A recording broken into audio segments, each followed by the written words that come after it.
امریکہ اور ایران کے درمیان ثالثی کے لیے پاکستان اہم کردار ادا کر رہا ہے اور پاکستان ہی کے کردار کے باعث 2 ہفتے کی عارضی جنگ بندی ہوئی ہے اور پاکستان کوشش یہی کر رہا ہے کہ دونوں فریقین جب میز پر بیٹھیں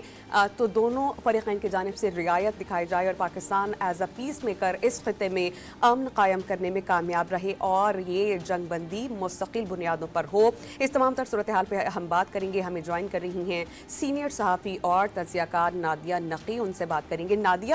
پاکستان یہ اہم کردار ادا کر رہا ہے، ثالثی کے لیے دنیا بھر کی نظریں پاکستان کی طرف تھیں اور یو ایس جسے سپر پاور سمجھا جاتا ہے اس تک کو رام کر کے پاکستان مذاکرات کی میز پر لے آیا ہے۔ پاکستان کے لیے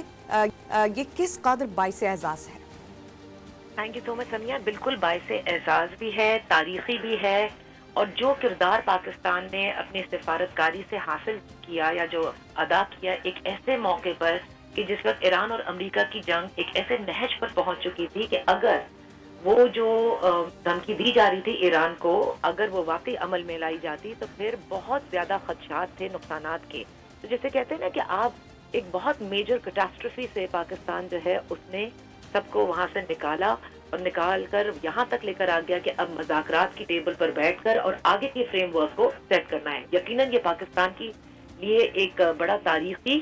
موقع بھی ہے، نہ صرف ان مذاکرات کی میزبانی کرنا بلکہ جو عارضی جنگ بندی کرانے میں پاکستان نے کامیابی حاصل کی ہے۔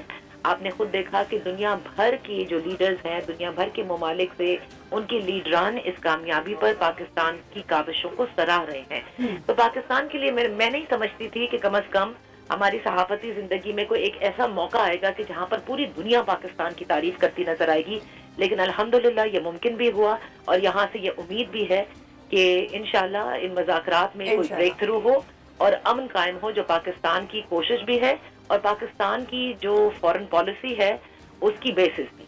اچھا نادیہ، اگر ہم دیکھیں تو یہ بہت فریجائل سیز فائر ہوا ہے، اسرائیل اور بھارت جیسے ملک اس تمام تر صورتحال سے خوش نہیں ہیں۔ میں آپ سے یہ جاننا چاہ رہی ہوں، اگر امریکہ اور ایران کو آگے بڑھنا ہے تو کس طرح بڑھنا ہوگا کہ خطے میں امن بھی قائم رہے اور کوئی جو پیس اسپوائلر ہے وہ اس سے فائدہ نہ اٹھا سکے؟ یقیناً سمیہ، بالکل آپ نے درست کہا کہ ایک فریجائل سیز فائر، جس کے حوالے سے خود پاکستان بھی یہ جانتا ہے کہ اس قسم کی جنگ بندی جہاں دونوں نے ایک میکسیملسٹ پوزیشنز لی ہوں، دونوں ایڈورسریز نے، اس میں اس گیپ کو برج کرنا انتہائی مشکل کام ہے، لیکن ناممکنات میں سے نہیں ہوتا۔ جنگیں تو لڑی جاتی ہیں، لیکن جنگ میں یا جو اصل حل نکلتا ہے وہ یقیناً سفارتکاری سے نکلتا ہے، اور آپ کی سفارتکاری کتنی اچھی ہے، آپ کتنا اچھا ثالث کا کردار ادا کر سکتے ہیں، آپ کتنے اچھے دو ایڈورسریز کو قریب لا کر ایک مڈل گراؤنڈ پر اگری کروا سکتے ہیں، یہیں پر آپ کی اس پوری جسے کہتے ہیں نا صلاحیتوں کا پتہ بھی چلتا ہے۔ لیکن اس فریجلٹی کے باوجود اب اگر ہم فیکٹ کی طرف آئیں تو دیکھیں دونوں نے جنگیں لڑی۔ ایک ہے سپر پاور جس کے پاس دنیا کی جسے کہتے ہیں جدید ترین ٹیکنالوجی ہے، اور ایک ایسا ملک جس پر سینکشنز ہیں جو کہ ایران ہے، جس کے پاس وہ ملٹری مائٹ موجود نہیں ہے، لیکن اس نے ایک اے سیمیٹریکل وارفیئر کے ذریعے یقیناً ایک ایسا چیلنج ضرور تھرو کیا ہے جس سے دنیا کی معیشت پر اثر پڑا ہے، اور یہاں پر امریکہ مجبور ہوا ہے میرے نزدیک کہ اس کو اس جنگ سے الٹیمیٹلی نکلنا ہے، کیونکہ اگر وہ مذاکرات کی میز پر آیا ہے تو یقیناً اس کا کیا مطلب سمجھا جائے؟ اس کا یہ مطلب ایک یہ زاویہ بھی اس کو سمجھنے کا ہے کہ آپ تو سپر پاور تھے، آپ تو تباہ کر سکتے تھے، آپ سب کچھ کر سکتے تھے۔ مذاکرات تو امریکہ نے پہلے کہیں نہیں کیے، نہ ویتنام میں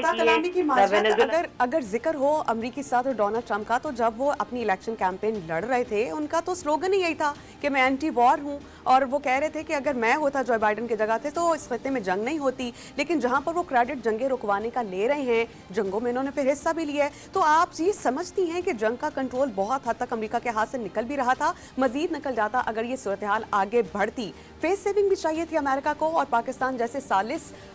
نے جس طرح کردار ادا کیا تو اب معاملہ حل ہوتا ہوا نظر آئے گا آپ کو؟ حل ہوتا ہوا میں سمجھتی ہوں ضرور نظر آئے گا، کیونکہ پر امید صدر ٹرمپ نے بھی کہا ہے، اور یقیناً امریکہ کے لیے انتہائی ضروری ہے، کیونکہ امریکہ کے لیے اگر ہم دیکھیں تو یہ پرابلم جو اس جنگ کا ہے اس میں صدر ٹرمپ کی ڈومیسٹکلی بہت سارے مسائل ہیں۔ امریکہ میں جب بھی کبھی مورگیج ریٹس ہائی ہونا شروع ہو جاتے ہیں تو وہ کسی بھی صدر کے لیے, کسی بھی حکومت کے لیے انتہائی مشکل کے حامل بنتے ہیں. پھر ان کے مڈ ٹرم الیکشنز کا سال بھی ہے, ان کو یہ جواز بھی پیش کرنا ہے کہ کیا وجہ بنی کہ انہوں نے جنگ کی اور اس سے نتیجے یا جو نتائج ہیں وہ کیا برآمد ہوئے. تو لہٰذا ان کے لیے یہ انتہائی ضروری تھا کہ وہ اس جنگ سے اب کسی طرح سے ایگزٹ اسٹریٹجی ہو. شاید ان کے کیلکولس میں یا ان کی پوری جو انتظامیہ ہے اس کے کیلکولس میں کہیں یہ نہیں تھا, کیونکہ جنگوں میں یہ ضرور رکھا جاتا ہے. ہم صرف یہ سمجھ سکتے ہیں کہ جس قسم کی ایران نے آبنائے ہرموز کی بندش کر کے ایک چیلنج تھرو کیا, شاید وہ ان کے کیلکولس میں نہیں تھا, اور یہ ایک وجہ ضرور بنی کہ جس کی وجہ سے وہ مذاکرات کی ٹیبل پر آنے کو تیار ہوئے. اچھا نادیہ, آپ شو کرتی ہیں, بہت گہری نظر ہے آپ کی ان تمام تر ایشوز پر. میں آپ سے یہ جاننا چاہ رہی ہوں, اگر آپ دونوں فریقین کا موازنہ کریں کہ ایک طرف سپر پاور ہے جو بڑے بڑے دعوے کرتا رہا ہے, اور ایک طرف وہ ملک ہے جس پر پابندیاں لگی ہوئی تھیں 40 سال سے زائد عرصے تک, آپ کیا سمجھتی ہیں کہ امریکہ کو کس حد تک اس کی متاثر کرنے میں ایران کامیاب ہوا ہے, اور اپنے آپ کو منوانے میں کہ وہ بہت پرانی سویلائزیشن ہے اور بہت آسانی سے اسے چھیڑا نہیں جا سکتا؟ دونوں فریقین کا اگر موازنہ کرنا چاہیے تو کیسے کریں گی؟ جن دونوں فریقین اور ایڈورسریز اس وار کے اندر ہیں, اس میں اگر میں موازنہ کروں, اس میں کوئی شبہ نہیں, کوئی شک نہیں کہ امریکہ کے پاس بہت زیادہ طاقت موجود ہے. ان کی جو دفاعی صلاحیت ہے اس کو ایران چیلنج نہیں کر سکتا, کیونکہ ایران میں وہ کیپیسٹی نہیں ان ہتھیاروں کی, اس ٹیکنالوجی کی. ہیونگ سیڈ دیٹ, ایران نے جہاں پر میرے خیال سے ایک طرح سے پش بیک دیا ہے امریکہ کو, وہ ایرانی قوم نے دیا ہے. جس قسم کا ریزالو ہمیں ایرانی قوم میں نظر آیا کہ اگر ان کے یہاں کسی قسم کے کوئی اختلافات جو بتایا جا رہا تھا تھے, وہ چھوٹے موٹے ہر ملک میں ہوتے ہیں, لیکن ایک ایسے وقت میں جب آپ کے لیے ایک ایگزسٹینشل تھریٹ ہو, آپ کی بقا کی جنگ ہو, آپ کی سلامتی پر حملہ ہو, تو جس طرح سے ان کی قوم متحد نظر آئی, میرے خیال سے اس کی مثال کم ملتی ہے. اور ایک ایسے موقع پر کہ جب ایران کے اوپر سینکشنز تھی, پھر ایران نے اس جنگ کے اندر, میں یہ سمجھتی ہوں کہ جو کبھی تھیوریٹکلی ہم پڑھا کرتے تھے یا تھیوریٹکلی بات کی جاتی تھی کہ ایران نے اگر کبھی آبنائے ہرموز بند کر دیا تو خلیجی ممالک کے ساتھ کیا ہوگا, یا کبھی اگر ایران نے خلیجی ممالک پر حملہ کر دیا تو کیا ہو سکتا ہے, یہ سب ہمیں ہوتا ہوا نظر آیا ہے اپنی اس زندگی میں. تو ایران کی جو اے سیمیٹریکل وارفیئر جو پچھلے 40 دنوں میں ہمیں نظر آئی ہے, اس سے ایک بات یہ ضرور ثابت ہوئی کہ اس کے پاس وہ ملٹری مائٹ نہیں تھی, لیکن ہمیں جو پڑھایا گیا ہے اس میں یہی بتایا جاتا ہے کہ اے سیمیٹریکل وارفیئر میں آپ اپنے سے زیادہ طاقتور فریق کو تھکا دیتے ہیں. آپ لڑتے جاتے ہیں اور آپ کی اسٹریٹجی یہی ہوتی ہے کہ وہ آخر کار تھک ہار کے یا چلا جاتا ہے, ہار مان لیتا ہے, یا پھر کم از کم کوئی ایک ایسے مذاکرات ضرور ہوتے ہیں جہاں کچھ آپ کی بھی سنی جاتی ہے اور کچھ ان کی بھی مانی جاتی ہے. اچھا نادیہ, آپ کیا سمجھتے ہیں اس جنگ میں امریکہ کی کریڈیبلٹی کس حد تک کم ہوئی ہے؟ کیونکہ ایران یہ سمجھتا ہے, اور ایسا فیکٹ بھی ہے کہ ایران پر جنگ مسلط کی گئی, ایران ایک بہت لاجیکل اور ریشنل پلیئر کے طور پر سامنے آیا ہے, اور ایران کے پاس ایک اچھا نقطہ بھی ہے, اور ہم سبھی جانتے ہیں کہ جب جب مذاکرات کی میز پر آیا تب ایران پر اٹیک کیا گیا. ایران کو کس حد تک لیوریج ہے ان تمام نکات پر؟ سوری, لاسٹ جو آپ نے کہا وہ دوبارہ ریپیٹ کیجیے. ایران کو کس حد تک لیوریج ہے اس تمام تر معاملات پر؟ میرے خیال سے دیکھیں دونوں ممالک کے پاس لیوریج موجود ہے, اور یہی اس وقت جو مذاکرات ہونے ہیں, جو آج وفود کی سطح پر ہو رہے ہیں اور کل جو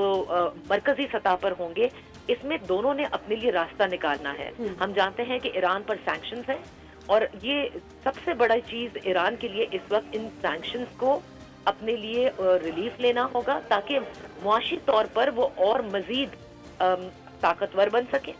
اگر وہ سمجھتے ہیں, جو کہ ایران پہلے بھی کہتا آیا ہے کہ وہ نہیں نیوکلیر بام بنانا چاہتا, اس کی کوئی اس طرح کی کاوش نہیں ہے, لیکن وہ کم از کم اپنی اس دفاعی صلاحیت یعنی جو مثل ٹیکنالوجی جس کے لیے مختلف جو ان کے ارد گرد کے ہمسایہ ممالک ہیں وہ چاہتے ہیں, ان میں سے کئی چاہتے ہیں کہ ان کی اس کیپیبلٹی کو, ان کی اس جنگی صلاحیت کو ختم کیا جائے, وہ پوری ختم نہ کرانے پر بھی رضامند کروا لے. تو میرے خیال سے یہ ان کی ایک جیت ہوگی. اور ایک اور جیت یہ بھی ہوگی کہ اگر آبنائے ہرموز پر جیسے ایران کچھ حد تک کنٹرول چاہتا ہے, چاہے وہ ٹول کی صورت میں ہو یا کسی اور صورت میں ہو, کوئی ایک ایسا فریم ورک وہ چاہتا ہے, اگر وہ کرنے میں بھی کامیاب ہوا, کیونکہ سب سے زیادہ لیوریج جو ایران نے اپنے لیے کریٹ کیا وہ معاشی میرا دباؤ ڈال خیال کر ہے کیا۔ آبنائے ہرموز کی بندش سے کیا اور اپنی اے سیمیٹریکل وارفیئر سے کیا، کہ جس میں اس نے کہا کہ اگر آپ ہمارے انرجی انفراسٹرکچر پر اٹیک کریں گے تو ہم ہمسایہ ممالک کے انرجی انفراسٹرکچر پر اٹیک کر دیں گے۔ پہلے تو وہ صرف امریکی اڈوں پر کر رہے تھے، لیکن اس کے بعد پھر انہوں نے یہی دھمکی دی تھی کہ جیسا آپ ہمارے ساتھ کریں گے ہم ویسا اپنے نیبرنگ جو کنٹریز ہیں ان کے ساتھ کریں گے۔ البتہ اس سب میں ابھی بھی جو خلیجی ممالک کی مختلف ریاستیں ہیں ان کے ساتھ یا ملک ہیں ان کے ساتھ جو ایران کے ریلیشنز ہیں، باوجود اس کے کہ ایران ان 40 دنوں میں بار بار یہ کہتا رہا ہے کہ ہمارے ان سے بطور ہمسایہ تعلقات خراب نہیں ہیں، چاہے وہ سعودی عرب ہو، عمان ہو، بحرین ہو، متحدہ عرب امارات ہو، ہمارا مقصد ان پر جو ہے وہ حملہ نہیں بلکہ امریکی اڈوں پر ہے۔ لیکن یقیناً کیونکہ ان کی معیشت کو بھی ان کے انفراسٹرکچر کو بھی نقصان اگر پہنچا ہے تو اب دیکھنا یہ ہے کہ پوسٹ کانفلکٹ کس قسم کے ریلیشنز ایران کے اس ہمسایہ ممالک کے ساتھ رہتے ہیں۔ اچھا نادیہ، مجھے یہ بتائیے گا کہ پاکستان اس وقت انٹرنیشنل ڈپلومیسی کا سپر سٹار بنا ہوا ہے اور پاکستان کی کاوشیں سب دیکھ بھی رہی ہیں، جس کے باعث ہمارے پڑوسی ملک میں خاصی تناؤ ہے، وہ خاصی دباؤ میں ہے۔ تو کیا مودی سرکار کو اپنی پالیسیز کو ری تھنک کرنے کی ضرورت ہے؟ کیونکہ یہ کہا جا رہا ہے کہ اگر آپ کا پی ایم کمپرومائزڈ ہے تو آپ کی انٹرنیشنل پالیسی بھی کمپرومائزڈ ہوگی، یہ ان کے اپنے مخالفین کہہ رہے ہیں۔ جی، بھارت کے اندر اس وقت کانگریس بھی سوال اٹھا رہی ہے اور بھارتی میڈیا جس طرح سے انہوں نے پاکستان کی سفارتکاری اور عارضی جنگ بندی کے حوالے سے جس قسم کا میلٹ ڈاؤن ہمیں نظر آیا، اس سے جو ان کی ہندوتوا سوچ ہے وہ عکاسی جو ہے وہ بالکل نظر آئی کہ کس طرح سے وہ ایک امن کی کوشش کو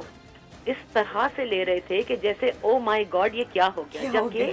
امن کی کوشش ہونی چاہیے، وہ تو ہماری بیسز آف فارن پالیسی ہے، ہمارے تو فارن پالیسی کا ڈی این اے یہی ہے کہ آپ نے امن کو جو ہے وہ چانس دینا ہے۔ لیکن اس کے برعکس بھارت کے اندر جو مودی سرکار ہے ان کی جو پالیسی ہمیں نظر آئی ہے وہ امن کو کہاں چانس دیتے ہیں۔ اگر دیتے تو پاکستان نے کتنی بار یہ کہا کہ بیٹھ کر مذاکرات ہونے چاہیے، نہ تو انہوں نے پاکستان کے یہ ساتھ مذاکرات کیے اور دنیا بھر میں بھی جس طرح سے اس وقت پاکستان کو سراہا جا رہا ہے، یقیناً یہ مودی سرکار کے لیے ایک لمحہ فکریہ ضرور بن گیا ہے۔ لیکن ہیونگ سیڈ دیٹ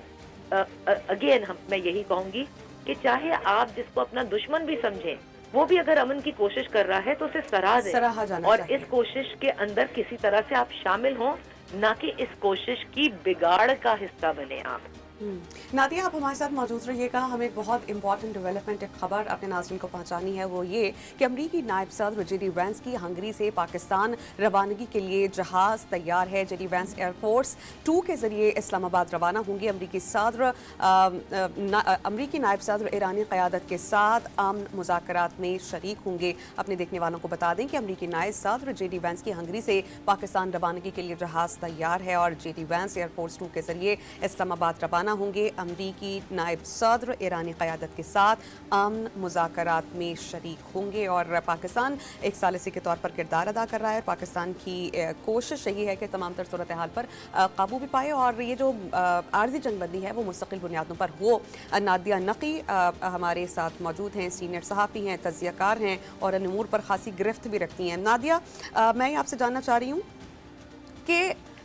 ہمیں بہت سے معاملات میں ان تمام بڑے بڑے آرگنائزیشن کا کردار بھی دیکھنا ہوگا جن کو سمجھا جاتا تھا کہ شاید ان فیوچر اگر کسی قسم کا خطرہ ہوا تو اپنا کردار ادا کر سکیں گے، لیکن ہم نے دیکھا بہت سے ممالک جن سے امریکہ نے مدد مانگی انہوں نے آگے بڑھنے سے انکار بھی کیا، اپنی فضائی حدود بھی نہیں دیں اور یہ باور کروانے کی کوشش کی گئی کہ ٹرمپ صاحب کہیں نہ کہیں آپ کی غلطی ہے۔ ہمیں نیٹو بھی ٹوٹتا ہوا نظر آیا اور پھر امریکی صدر ڈونلڈ ٹرمپ کی دھمکیاں بھی نظر آئیں۔ تو ایسی آرگنائزیشن کا کردار کیا دیکھ رہی ہیں آپ نے دیگر ممالک کا ذکر کیا، اس سے یہ صاف ظاہر ہے کہ جو تمام ممالک ہیں وہ کیا کہہ رہے ہیں، وہ یہ کہہ رہے ہیں کہ ایران پر جو جنگ کا جواز ہے وہ تھا کیا؟ وہ کوئی جواز نہیں تھا۔ ایک ایسے وقت میں جب آپ ایران کے ساتھ عمان کے ذریعے مذاکرات ہو رہے تھے تو ایسے میں اور بہت ساری چیزیں بالکل جو عمانی وزیر خارجہ نے جس طرح سے آ کر بتائی بھی تھی کہ آلموسٹ اگریمنٹ ریچ کر دی تھی، لیکن ایک ایسے وقت میں آپ نے اسرائیل کے ساتھ مل کر حملہ کر دیا اور وہ جو ایک کنواں ہے نا اس میں اب زہر گھول دیا گیا ہے۔ تبھی آپ دیکھتی ہیں کہ ایران